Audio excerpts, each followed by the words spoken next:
All right, ladies and gentlemen. So today we're going to be talking about a decently popular series called Atelier, which I could be pronouncing that wrong. So if you're going to yell at me, just get it done in the comments right now, immediately, and let's keep moving. The producer supposedly has admitted that there is difficulty in trying to satisfy both the Asian and the Western market when it comes to gameplay demands, and ask fans to keep on sharing your opinions. Now, I want to be very clear before we jump into this particular conversation, because I'm going to bring up companies like Square Enix that has openly admitted that they love going into, or they feel like they should be going into, Western gameplay ideals, which for a lot of people, they feel like that has ruined Square Enix as a whole, especially with their franchise Final Fantasy. But when it comes to the Asian and Western gameplay demands, what he means by that is not necessarily about attractive characters, because I know a lot of people are going to think that. He's not talking about that. He's just talking about from a gameplay perspective that the West seems to like more of an action-oriented gameplay, whereas Asians like more of your slower pace, but at the same time, a little bit more flashy and also a lot more story-focused gameplay, a little more cutscene heavy, et cetera, et cetera. So let's get into this article from Bounding Into Comics. But of course, before we do that, special shout out to the 90,500 plus that are subscribed to the channel right now. Thank you guys so much. And if you are part of the 50% that are not subscribed, consider hitting that subscribe if you enjoy this content. I would greatly appreciate it. So let's go over this. So this is a screenshot, just FYI, from the game in case you don't know what it looks like. I don't think they're really going to struggle when it comes to ugly female characters. But in any case, according to the Yumia producer Junzo Honsoi, while the franchise's recent boom of international success is certainly welcome, it also brings with it the distinct challenge of how to simultaneously satisfy the wildly different gameplay demands of both Asian and Western players. So I'm going to stop right here really quick, and I'm just going to make the following statement. The reason why your game, and this is all in my opinion, if you disagree with me, that's fine. The reason why your game found international success is because it was wholeheartedly Asian. Right? The reason why it found international success is because you weren't focusing on the Western player when you were making this game. And there are plenty of Western players now more than ever that are seeking content like this, and they're seeking it because they're tired of what is being put out in the West. They are seeking Eastern content because they enjoy the Eastern content for what it is, more than the Western content that is being put out right now. The moment you start trying to, I guess, adhere to what they would normally see from the West, you are going to lose a lot of them, which is why a company like Square Enix, for example, is struggling currently. The company Square Enix, unfortunately, in their latest earnings call and previous earnings call, have not been doing very well. They've lost a lot of revenue. I remember about 2 or 3 earnings calls back, they had to announce that they went from $350 million operating revenue to about $90 million of operating revenue over the course of a single year. That is a massive drop. And the reason why is because they decided to do games like Forspoken, for example, which was focusing on the West. Nobody asked for that. Nobody wants that. People like companies like Square Enix. People like Japanese RPGs, JRPGs, even though some Western people would make you think that the term JRPG is offensive, but that's a whole nother thing. People like JRPGs because they are just completely and unforgivably Asian. Like, that's what they're looking for.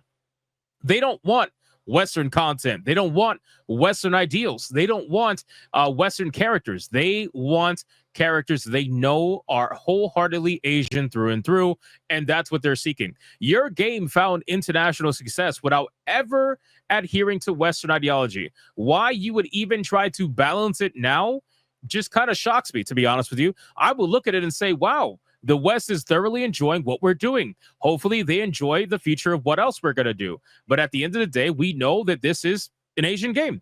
But in any case, so let's scroll down. It says, offering his thoughts on the East/West divide during a recent interview with video games news outlet Automaton, Hosoi recalled, recently, I went to Europe and North America for the first time to do some work regarding Yumia. There, I could actually feel the contrast between the Asian and Western sentiment, as well as the differences between our way of thinking and the Western players' demands. Well, why do they have demands, though? See, that's what confuses me the most. Why do you think Western gamers have demands? And if they have demands, why did they buy the game in the first place? Right? They bought your game. They must have bought the game at least knowing or having an idea of what it is. Why would they start making demands to the product? They bought it knowing exactly what it was going to be for the most part. And if you bought it and didn't know what it was going to be and you didn't like it, then either sell it used, refund it, something if you can, like figure it out at that point. But you shouldn't be making demands to try to change a game that is inherently an Asian game and trying to make it for the West, because you're gonna lose a lot of the people that love the game for what it is. Like, let's stop trying to make everybody happy is what I'm trying to say. Because the moment you start doing that, nobody's happy. If you stay niche, eventually what happens is if you find your player base and it's a very supportive player base, not only are you going to be okay forever at that point, as long as you keep giving them what they want, but in the off chance it does hit mainstream success, it's going to hit mainstream success for being what it was, not being what it's pretending or trying to be, right? Just stick to what made this game so good in the first place for a lot of people. But then he said, for example, in the West, many players are looking for a more straightforward, action-packed gameplay experience, he explained. Where are they getting this information? That's what I want to know. Where are they getting this information from? Because they think that everybody and their mother is looking for action-packed gameplay experiences. Meanwhile, Expedition 33 just sold like hotcakes, and that is a turn-based RPG. That, granted, it has a parry system and a dodge system, but it is at its core a turn-based RPG. So where are we getting this information from? I don't know. It seems like they're getting really bad consultant information, most likely from Western people. But in any case, however, in Asia, that kind of direction would be considered too simple. And players say they would rather like us to focus on making Synthesis a staple series gameplay mechanic that, as the name suggests, invite players to fuse items together in order to make different ones stronger. It says that while hearing all these opinions make me realize how difficult game development actually is, I still want players to leave a Steam review or give us any kind of feedback because it's really valuable information to us. He concluded, that's why I'd want to tell all our players, keep on sharing your opinions with us. Well, the great thing is that at least he is open to feedback. That's great. I feel like as a developer, you should always be open to feedback. But I don't want him to get caught up in this ideology that he has to adhere to the West. Stop trying to do that. I'm telling you right now, there is plenty of evidence out there showcasing that the moment you do that, interest starts to wane or it completely falls off the cliff 100%.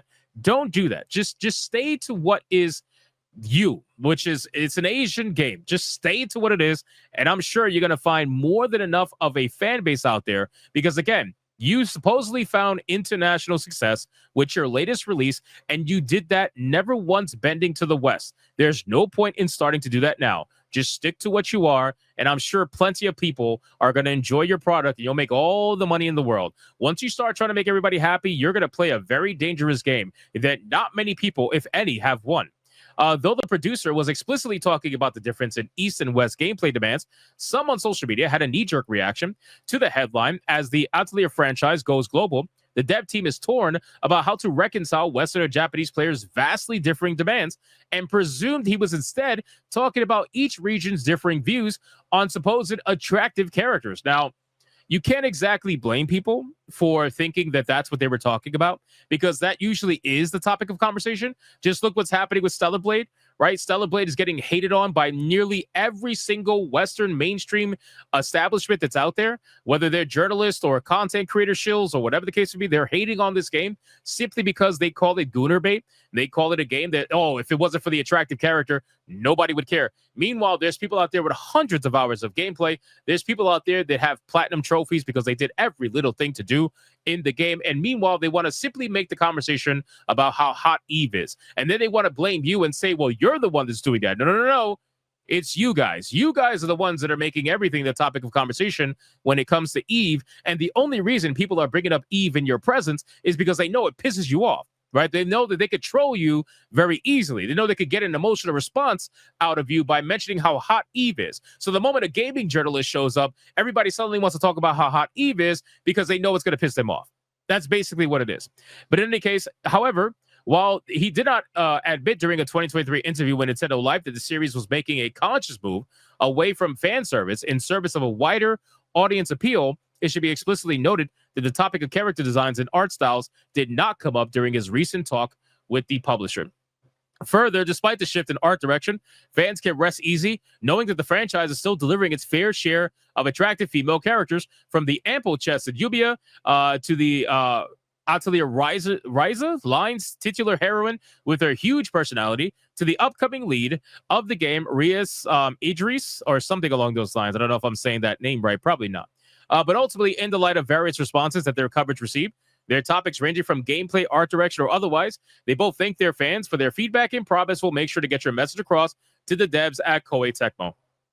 So listen, at this point, I get it. People are going to have their reactions. I fully understand, because if you see the characters in this game, you can clearly see that they're not exactly going for the ugly look, right? They're not exactly going for the Western look. This game is wholeheartedly Asian through and through. And the moment this changes, it's going to piss off a lot of people. So I highly doubt they're talking about the art. They're talking about the gameplay and how they're going to approach the gameplay. But those are definitely two huge personalities, by the way. I don't know if they're talking about this character in the background, but I just noticed, and definitely huge personalities, but whatever. Anyway, the point is they are definitely wholeheartedly Asian, and they need to stay that way. Please stay that way. And I'm sure a lot of people would I guess repeat that sentiment. Nobody wants an Asian studio to suddenly turn Western. If we wanted a Western game, if we wanted a Western studio, we would look for one. We would look for a Western game. We would look for a Western studio. If people are buying your content, they're buying it because they're looking for Eastern content, and you got to stick to that. Who cares about the West? Ignore them. So in any case, thank you guys so much for watching this video. You can leave a comment down below. Let me know what you think about this game. Have you played it? Are you one of those international customers that they just recently found? And do you feel like they should switch over and appease the West? And if so, what do you want in the game that is considered Western? Or do you feel like this should just remain an Eastern-focused game and it will continue to succeed in the West based on that fact and that fact alone? You can let me know in the comments down below. And special shout out to the 90,500 of you that are subscribed to the channel. And if you are not subscribed and you enjoyed this video, hit that subscribe button, and I'll see you guys on the next one.